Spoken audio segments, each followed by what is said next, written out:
Hai, Assalamualaikum warahmatullahi wabarakatuh. Berjumpa lagi dengan saya di pelajaran informatika kelas 10. Pada pembahasan kali ini kita akan mempelajari mengenai jaringan komputer atau komputer networking. Apa itu jaringan komputer? Nah, biasanya dalam percakapan sehari-hari ketika kita membahas tentang teknologi, pasti kita pernah mendengar kata-kata jaringan komputer, atau biasanya ketika kita menggunakan smartphone kemudian ingin terhubung ke jaringan wifi yang ada di satu tempat, pasti nama wifi-nya apa gitu, atau nama jaringannya apa gitu kan. Nah, di sini kita akan mempelajari lebih mendalam mengenai jaringan tersebut. Langsung yang pertama adalah pengertian jaringan komputer. Nah, apa sih pengertian dari jaringan dan pengertian dari komputer itu sendiri? Yang pertama, jaringan menurut KBBI itu adalah Kamus Besar Bahasa Indonesia ya. Jaringan merupakan susunan komponen yang terhubung secara fungsional sehingga jelas awal dan akhirnya, serta faktor yang berpengaruh terhadap proses berlangsungnya komunikasi dan sejumlah kegiatan komunikasi yang saling bertautan. Ini saya agak tipok sedikit nih ya. Ini harusnya bukan saling tapi saling bertautan. Dari pengertian tersebut kita paham bahwa jaringan itu adalah sebuah komponen yang memiliki fungsi masing-masing, tujuan awalnya jelas dan tujuan akhirnya jelas. Mereka saling terhubung satu sama lain, berkomunikasi satu sama lain, kemudian memiliki proses yang berlangsung dalam jaringan tersebut. Kemudian ada kegiatan komunikasi yang saling bertukar gitu, sehingga mencapai satu tujuan tertentu. Apa nih tujuan dari jaringan tersebut gitu. Kemudian kedua, komputer menurut KBBI merupakan alat elektronik otomatis yang dapat berhitung atau mengolah data secara cermat menurut yang diinstruksikan, memberikan hasil pengolahan, serta dapat menjalankan sistem multimedia. Biasanya terdiri dari input, output, penyimpanan, dan kontrol. Nah, komputer ini di pertemuan-pertemuan awal sudah pernah saya jelaskan ya. Jadi kita hanya sekedar mengulang aja. Komputer tersebut adalah alat elektronik karena membutuhkan catuan daya atau sumber daya yang berupa listrik atau baterai. Kemudian bisa diinstruksikan, ada user itu brainwire, ada perangkat hardware, ada software, kemudian memiliki beberapa poin penting agar bisa dihasilkan sebuah data dari komputer, yakni perangkat input, kemudian output, media penyimpanannya, dan ada kontrol. Nah, dari kedua pengertian tersebut, maka dari itu jaringan komputer adalah bisa kita deskripsikan sebagai sebuah sistem yang terdiri atas komputer dan perangkat jaringan lainnya yang bekerja bersama-sama untuk mencapai satu tujuan yang sama. Nah, jelas ya apa itu jaringan komputer? Berarti sebuah sistem ada banyak komponen, terdiri dari berbagai macam hardware, kemudian ada orang yang mengontrolnya atau ada yang menerima informasi tersebut, diolah menggunakan hardware jaringan sehingga mencapai satu tujuan yang sama. Apa tujuan jaringan komputer? Ya ada banyak jenisnya ya, nanti kita akan perdalam lagi apa tujuannya. Lanjut.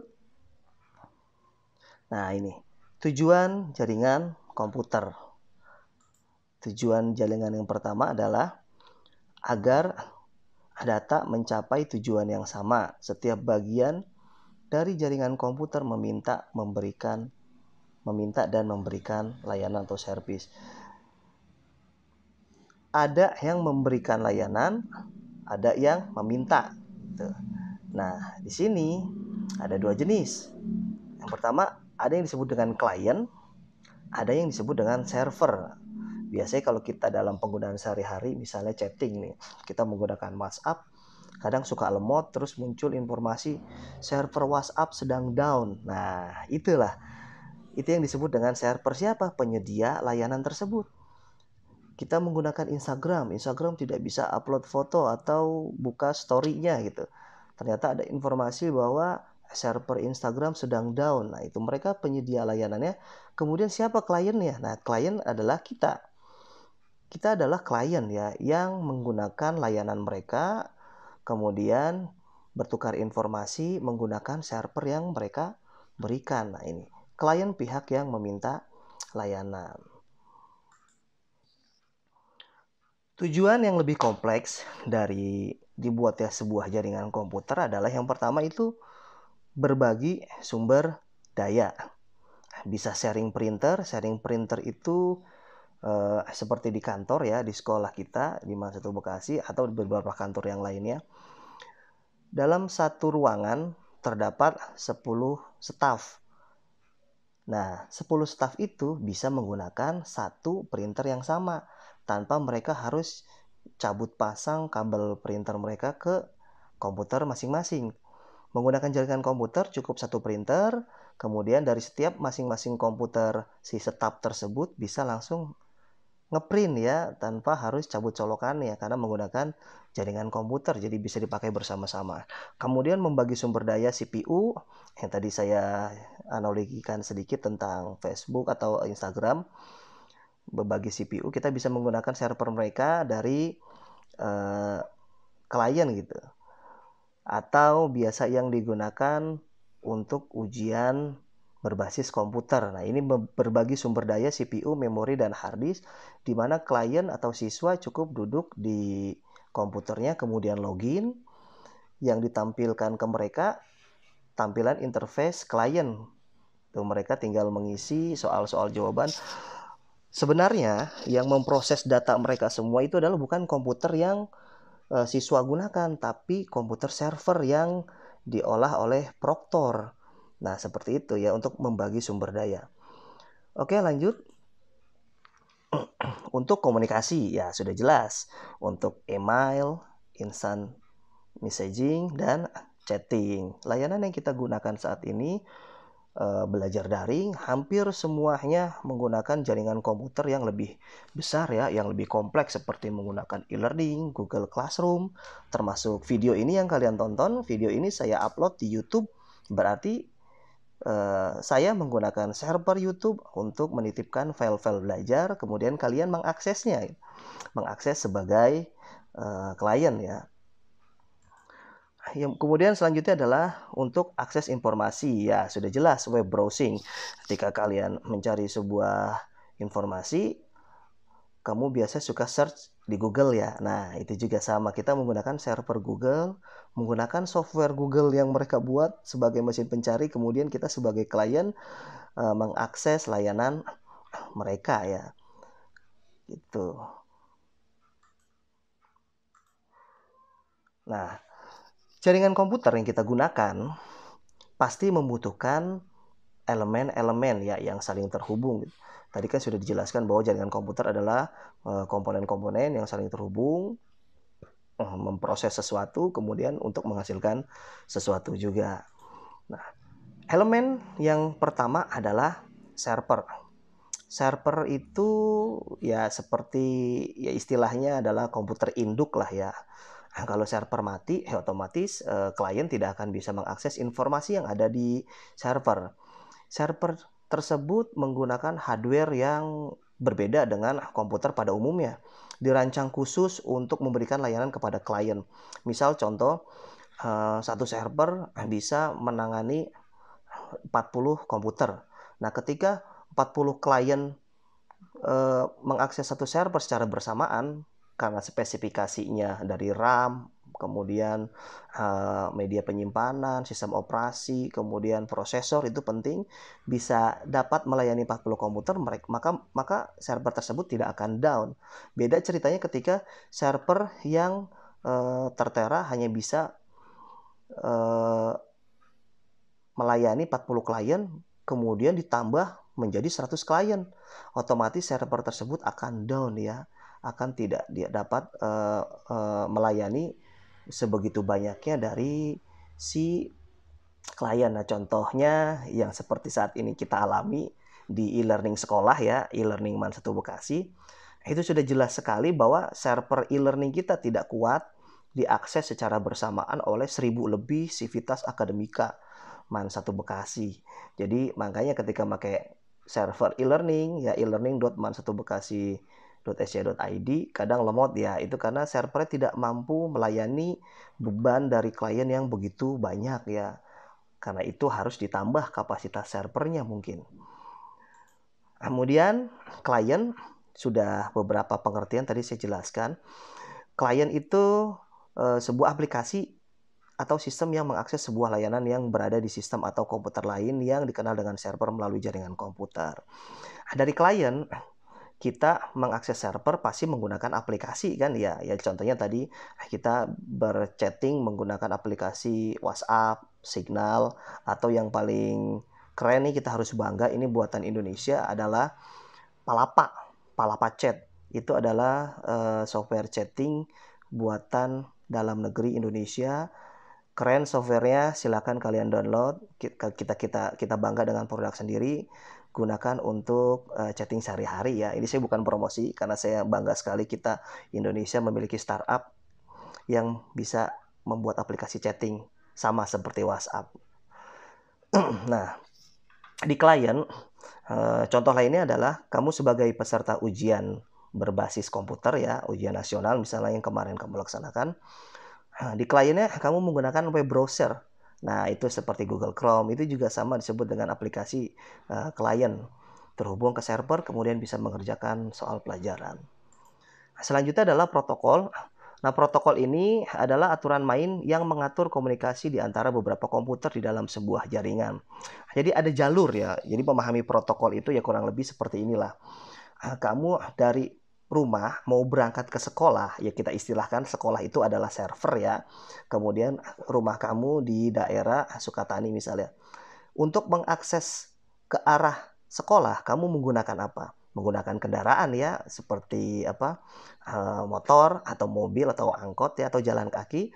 Kemudian melewati jalan. Nah, protokol itu kita umpamakan sebagai jalan supaya kita bisa dapat mengakses ke sekolah, mendapatkan ilmu, kemudian pulang lagi ke rumah. Nah, seperti itu. Dari komputer klien, kamu mengakses informasi, kemudian ingin menuju server, ada aktivitas yang kita tidak bisa melihat karena itu dijalankan oleh sistem, ada protokolnya. Kalau kita tadi dari rumah ke sekolah menggunakan kendaraan, berarti kita lewat jalan utama kan ya.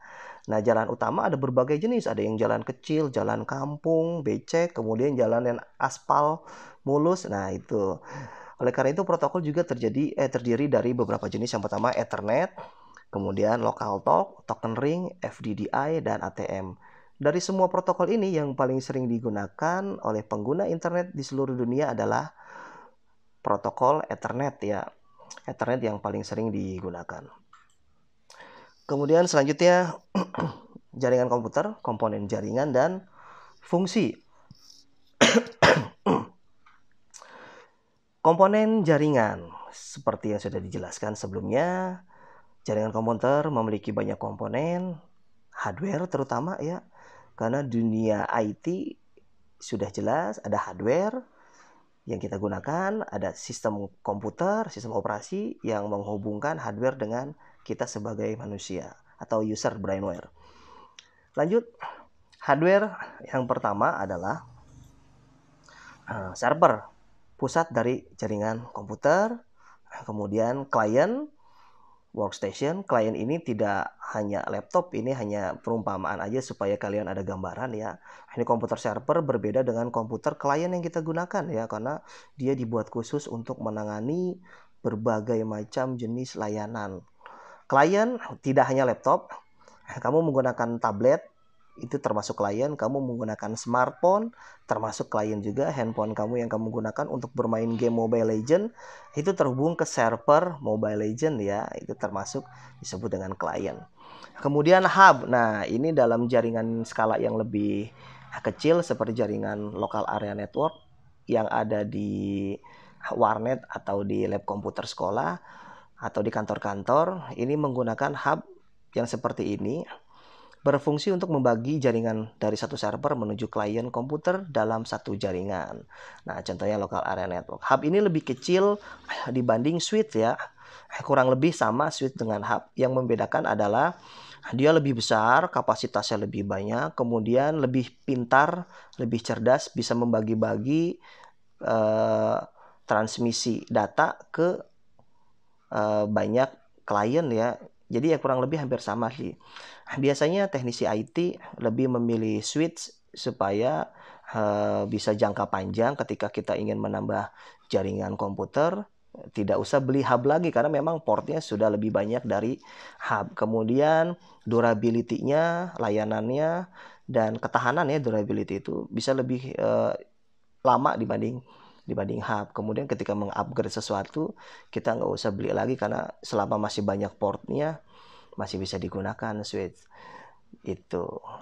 Kemudian bridge, nah ini bridge untuk menjembatani jaringan. Kurang lebih hampir sama ya, hub, switch, dan bridge. Kalau bridge ini lebih kepada bertukar topologi. Jadi topologi jaringan komputer kita bahas minggu depan, ada banyak jenisnya. Nah, bridge ini untuk menggabungkan dari topologi satu dengan topologi yang lainnya ya. Selanjutnya, router dapat meneruskan koneksi internet dari broadband atau provider menuju komputer klien. Di rumah kamu, bagi yang punya IndiHome ya, ada satu alat seperti ini kurang lebih sama. Nah, itu disebut dengan modem router ya. Jadi penyedia broadbandnya atau providernya itu Telkom, dia menggunakan layanan fiber optik yang disebut dengan IndiHome. Kemudian bisa kamu akses karena ada router. Nah, dia yang menghubungkan smartphone kamu atau laptop kamu menjadi sebuah sinyal WiFi, internet WiFi, kemudian kamu akses, mereka meneruskannya diproses ke dalam router tersebut dan dilanjutkan ke akun kamu. Ya, setiap pelanggan IndiHome kan memiliki akun ya.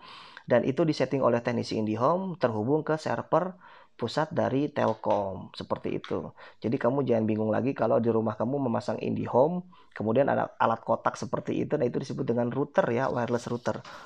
Selanjutnya, ada yang disebut dengan access point. Fungsinya sama dengan router kurang lebih, tapi dia lebih murah dibandingkan router. Pengaplikasiannya juga lebih sederhana ya, kurang lebih seperti itu. Selanjutnya, ini kabel ya, berarti kabel wired ya, bukan wireless. Dia hanya bisa digunakan di area yang terjangkau oleh kabel tersebut. Ada banyak jenis ya. Kabel yang pertama adalah UTP ya. UTP ini yang dipakai untuk jaringan-jaringan perkantoran atau sekolah atau warnet. Ada konektornya RJ45. Kemudian kabel koaksial. Koaksial kamu sering menggunakan tapi sering juga tidak sadar ya. Di rumah kamu pasti ada kabel koaksial. Silakan kamu lihat kabel antena TV kamu potong ya. Kalau dibolehkan oleh orang tua kamu. Kamu lihat dalamnya hampir kurang lebih sama seperti ini, kabel koaksial itu digunakan. Dan bisa juga untuk kabel internet. Yang terakhir adalah kabel fiber optik loh. Seperti yang tadi saya bilang, ketika kamu punya layanan IndiHome di rumah, ada kabel yang terhubung juga dan itu kabel fiber. Jadi kalau kamu cabut ya kurang lebih sama seperti ini konektornya ya. Ya, kalau untuk fiber itu biasanya lebih kompleks ya untuk skala jaringan yang besar, menghubungkan satu kota dengan kota yang lainnya menggunakan kabel fiber bawah tanah. Nah, kadang kita suka melihat di pinggir jalan ada penggalian kabel Telkom, suka ada pelangnya ya, galian fiber optik. Nah, itu sedang memendam kabel optik ini ke dalam tanah supaya enggak terdistorsi oleh jaringan yang ada di luar gitu. Atau kendaraan bisa merusak kalau kelindes ya, makanya dipendam di dalam tanah. Selanjutnya hardware yang digunakan dalam jaringan komputer adalah NIC, Network Internet Card ya. Adalah Ethernet card yang tertanam di dalam komputer agar dapat terhubung dan bisa diakses menggunakan jaringan LAN. Nah, ini konektor LAN card ini kita biasa menyebutnya LAN card. Di laptop kamu pasti ada ya. Kamu cek aja di sebelah kanan atau kiri itu ada colokan. Nah, itu untuk nyolokin kabel UTP ini yang sudah di RG ya, sudah ada konektornya, dicolokin ke dalam LAN cardnya sehingga kamu bisa terhubung ke internet. Syaratnya satu, harus ada jaringan LAN-nya ya. Biasanya kalau kamu mengakses menggunakan WiFi kan, karena di laptop kamu ada ada WiFi cardnya juga. Nah, ternyata ada juga alternatif di laptop yang bisa digunakan menggunakan jaringan LAN. Selanjutnya adalah modem. Modem sudah paham kalian semua, saya yakin itu, karena kita juga bisa mengakses internet menggunakan modem, atau handphone kamu pun bisa dijadikan modem ya. WiFi tethering itu kurang lebih konsepnya sama, hanya aja alatnya menggunakan smartphone kita yang lebih canggih, bisa sharing internet bersamaan dengan teman-teman yang lainnya. Di produk lain yang ada seperti ini khusus melayani provider dan khusus modem aja. Selanjutnya hardware jaringan. Nah, ini konektor ya, yang tadi seperti tadi saya sebutkan. Yang sebelah kiri RJ45 itu untuk konektor kabel UTP, yang ini tengah untuk konektor koaksial, yang kanan konektor untuk fiber optik.